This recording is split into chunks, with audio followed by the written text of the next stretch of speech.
आप सभी को प्रभु यीशु मसीह के नाम में एक बार फिर से जय मसीह की। परमेश्वर के नाम की स्तुति हो, परमेश्वर के नाम की महिमा हो।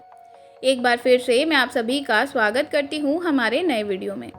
दोस्तों, आज के संदेश में बहुत ही महत्वपूर्ण बात होने वाली है। आप सभी मसीही भाई बहनों के लिए जो प्रभु यीशु मसीह पर विश्वास करते हैं, आज ये संदेश के द्वारा आपको सावधान करने के लिए मैं ये वीडियो को बना रही हूँ। बहुत सारी कलीसियाओं में झूठा प्रचार किया जाता है, बहुत सारी कलीसियाओं में झूठा संदेश दिया जाता है।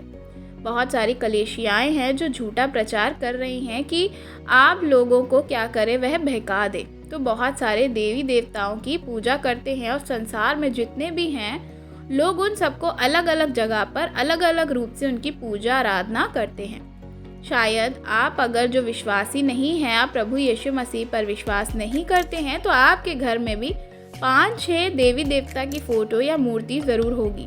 जैसे कि आप देखते हैं मंदिरों के चारों ओर मंदिर में 2-3 फ़ोटो तो निश्चित ही रहती हैं। बहुत सारे चर्चेस में भी ऐसा प्रचार किया जाता है कि आप बहुत सारे देवी देवताओं की पूजा करते हैं, उनके साथ साथ आप यीशु मसीह की भी पूजा करिए और यीशु मसीह पर भी विश्वास करिए। आप साफ साफ क्या कर रहे हैं, उन देवी देवताओं की पूजा आराधना कर रहे हैं और यीशु मसीह के भी आप विश्वास करते हैं। लेकिन मेरे मित्रों, क्या आप जानते हैं कि बाइबिल क्या बताती है? जो बाइबिल परमेश्वर का वचन है, वे क्या चाहता है, क्या सही चाहता है? जो संसार में जो देवी देवताएं हैं, उनके साथ क्या हम यहोवा परमेश्वर पर विश्वास कर सकते हैं या नहीं?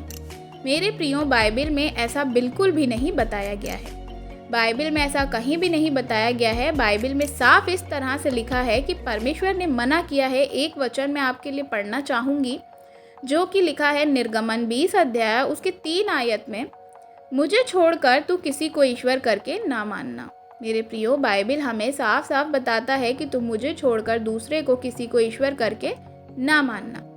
बाइबिल हमें बताता है हमें परमेश्वर के अलावा किसी भी देवी देवता को परमेश्वर समझकर क्या करना है, उसकी पूजा या आराधना नहीं करनी है, उस पर विश्वास नहीं करना है, उसे नहीं मानना है। अगर जो आप प्रभु यीशु मसीह को छोड़कर अन्य देवी देवताओं की पूजा आराधना करते हैं तो आपके लिए ये पाप है, व्यभिचार है और आप क्या कर रहे हैं, एक तरह से पाप में फंस रहे हैं और आप नर्क जाने के लिए अपनी जगह को बना रहे हैं। मान लीजिए आप शादीशुदा हैं और आपके पति पत्नी अगर जो है वह आप उसको खुश करने के लिए उनके साथ जा रहे हैं या आप ऐसे कार्य कर रहे हैं, तो क्या वह व्यभिचार नहीं होगा? तो शारीरिक व्यभिचार होगा। अगर जो परमेश्वर पर आप विश्वास कर रहे हैं और यहोवा परमेश्वर पर अगर आप विश्वास करते हैं और आप अगर उनको छोड़कर किसी अन्य देवी देवता की आराधना करते हैं, खुश करने की कोशिश करते हैं, तो क्या परमेश्वर जलन नहीं रखता? परमेश्वर जलन रखने वाला परमेश्वर है। अगर जो आप इस प्रकार का काम करेंगे, अगर आप इस प्रकार की शिक्षा अपने कलीसियाओं में दे रहे हैं, आप देवी देवताओं की भी पूजा आराधना कर रहे हैं, साथ में प्रभु यीशु मसीह पर भी विश्वास कर रहे हैं, तो ये शिक्षा बिल्कुल भी गलत है। ऐसी शिक्षा से आप बिल्कुल सावधान रहें और इस प्रकार की शिक्षा अगर आपको दिया जा रहा है तो उस कलीसिया से, चर्च से तुरंत हट जाइए। बाइबिल के अनुसार वे कलीसिया नहीं है। अगर जो आप प्रभु यीशु मसीह पर विश्वास करते हैं तो आपको सिर्फ और सिर्फ यीशु मसीह पर विश्वास करना है। इसके अलावा किसी भी देवी देवता की पूजा आपको नहीं करनी, क्योंकि मेरे प्रियो, ऐसा परमेश्वर हमें मना करते हैं। इसलिए आप सिर्फ प्रभु यीशु मसीह पर विश्वास करें। जो आप प्रभु यीशु मसीह पर ही विश्वास कर रहे हैं तो अन्य देवी देवता की पूजा आप ना करें। अगर जो आप ऐसा करते हैं तो आप उन देवी देवताओं को घर में जो है ला रहे हैं, उनकी पूजा कर रहे हैं और यीशु मसीह पर भी विश्वास कर रहे हैं। इस तरह से आप क्या कर रहे हैं, परमेश्वर के क्रोध को भड़काते हैं और आप निश्चय ही क्या होंगे, सत्यानाश कर दिए जाएंगे। तो जब हम पढ़ते हैं पहला राजा, उसका हम जब 10 और 11 अध्याय दोनों पढ़ते हैं तो वहाँ पर इस प्रकार से लिखा है, जब जो है राजा सुलेमान था, उसको जिस गांव में जाने से परमेश्वर ने मना किया था, जिस जाति में जाने से परमेश्वर ने मना किया था, सुलेमान राजा ने क्या किया, उसी जाति की लड़की से शादी कर ली थी और मूर्ति पूजा करने लगे थे। लड़की से शादी करी और एक नहीं बल्कि बहुत सारी देवी देवताओं को क्या किया, वहाँ ले आए और एक लड़की ही से नहीं बल्कि अनेक वहाँ की स्त्रियों से उनने शादी करी थी और परमेश्वर की आज्ञा का उल्लंघन करके गैर जातियों में जिस काम के लिए, जिस जाति के लिए परमेश्वर ने मना किया था, वहाँ पर वह गया उन अलग अलग जातियों की लड़कियों से सुलेमान ने शादी करी और मूर्ति पूजा करने वाला बन गया, इस शादी से जिसके लिए परमेश्वर ने उसे मना किया था। जब इसने मूर्ति पूजा वाली लड़की से शादी की तो वह लड़की उसके घर में आई और उसने क्या किया, सारी चीज़ों को वह ले आई। जब हम 11 अध्याय में पढ़ते हैं तो आपको पता चलेगा कि वहाँ पे क्या लिखा हुआ है। 3 वचन में अगर हम देखते हैं तो उसकी 700 रानियाँ और 300 रखेलियाँ जो हैं वो थी, और उनकी स्त्रियां जो उनका मन बहका दिया था, उसने उसका मन क्या किया था, भड़काया था। और आगे चलकर क्या हुआ था, सुलेमान ने परमेश्वर पर उसका विश्वास जो था वह गिर गया था, और जो उसकी पत्नियां देवी देवता लाई थी वह उसकी पूजा करते थे। जिस पत्नी से जिस देवी देवता का बलिदान चढ़ाते थे, तो राजा सुलेमान भी उस देवता पर विश्वास करना शुरू कर दिया था। उसके लिए देवता जो है वह सब कुछ हो गए थे, और उन्होंने उस देवता के लिए मंदिर भी बनवाया था। विश्वास से वह भटक गए थे, जिसका नतीजा क्या था कि परमेश्वर ने उसे सत्यानाश कर दिया था। उसके जीवन में बहुत सारी बड़ी घटनाएं भी हुई थी।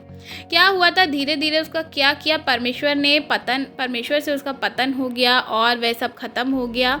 अगर जो आप ऐसा करते हैं, पराये देवताओं के पीछे चलने लगते हैं, तो आप प्रभु यीशु मसीह पर विश्वास करने के बाद अगर आप अन्य देवी देवता की पूजा करते हैं, तो इससे परमेश्वर का क्रोध आप पर भड़कता है, और परमेश्वर का क्रोध आपको निश्चय भस्म कर देगा, आपको सत्यानाश कर डालेगा। इसलिए जब आप प्रभु यीशु मसीह पर विश्वास करते हैं तो प्रभु यीशु मसीह पर ही विश्वास करें, अन्य देवी देवताओं की पूजा आराधना ना करें। तो राजा सुलेमान ने क्या किया था, परमेश्वर की आज्ञाओं का उल्लंघन किया था, और जिस जाति जिस स्त्री से उन्होंने मना किया था उसी जगह पर उन्होंने क्या किया, विवाह भी किया और उनके देवी देवताओं को माना भी था। तो परमेश्वर ने इसे सत्यानाश कर डाला था।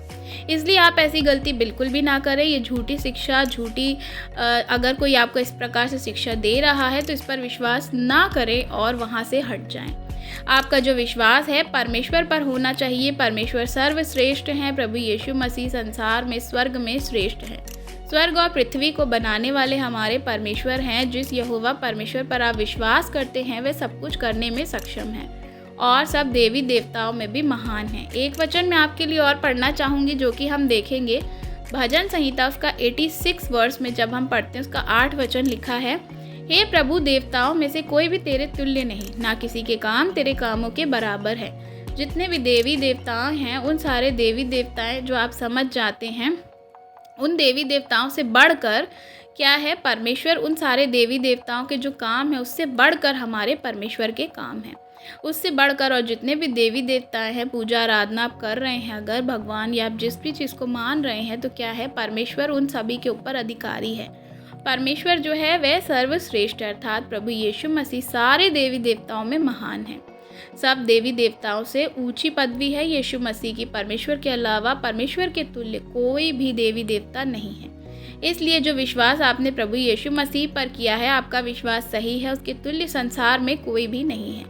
और वही है जो आपको उद्धार दे सकता है, वही है जो आपको संकट से बचा सकता है, वही है जो आपको हर मुसीबत से बचा सकता है।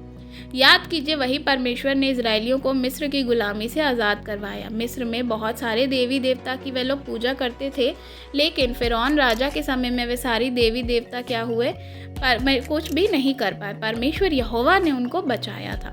वहाँ से वे अपने लोगों को क्या किया, वहाँ से निकाल करके परमेश्वर ले आया। परमेश्वर ने आपको संसार से चुनकर अलग कर दिया है। इसलिए सांसारिक देवी देवताओं के पीछे आप ना चलें। एक वचन मैं और आपके लिए पढ़ना चाहूँगी, प्रेरितों के काम उसका 4 अध्याय उसके 12 वचन में इस प्रकार से लिखा है, किसी दूसरे के द्वारा उद्धार नहीं, क्योंकि स्वर्ग के नीचे मनुष्य में कोई दूसरा नाम नहीं दिया गया जिसके द्वारा हम उद्धार पा सकें। स्वर्ग में और पृथ्वी में कोई दूसरा नाम नहीं है, एक ही नाम है, वे नाम है प्रभु यीशु मसीह। प्रभु यीशु मसीह हमें उद्धार मिलता है। प्रभु यीशु मसीह में हमें पापों से छुटकारा मिलता है। प्रभु यीशु मसीह हमें हर एक समस्या का समाधान मिलता है। प्रभु यीशु मसीह आपके पापों के लिए मरे, आपको उन्होंने क्या कर लिया, खरीद लिया। अब आप क्या है, स्वतंत्र है, दाम देकर आप मूल्य ले लिए गए हैं। इसलिए आप जो है प्रभु यीशु मसीह पर विश्वास करें। वे यीशु सबसे महान है, सब देवताओं में ऊंचा है, सब देवताओं में अधिकार रखता है। वह परमेश्वर है, जीवित परमेश्वर है, मुर्दा नहीं। परमेश्वर हमारा जिंदा खुदा है। इसलिए सिर्फ वो ही परमेश्वर पर हम विश्वास करते हैं, सिर्फ यीशु मसीह पर विश्वास करते हैं। तो अगर आपको वीडियो अच्छी लगी हो तो वीडियो को लाइक करना बिल्कुल भी मत भूलिएगा और अगर आप मेरे चैनल पे नए हैं तो चैनल को सब्सक्राइब ज़रूर करिएगा। कमेंट में आप हमें अपनी राय बता सकते हैं। मसीह भाई बहनों के साथ वीडियो को शेयर करना बिल्कुल भी मत भूलिएगा। God bless you. जय मसीह की।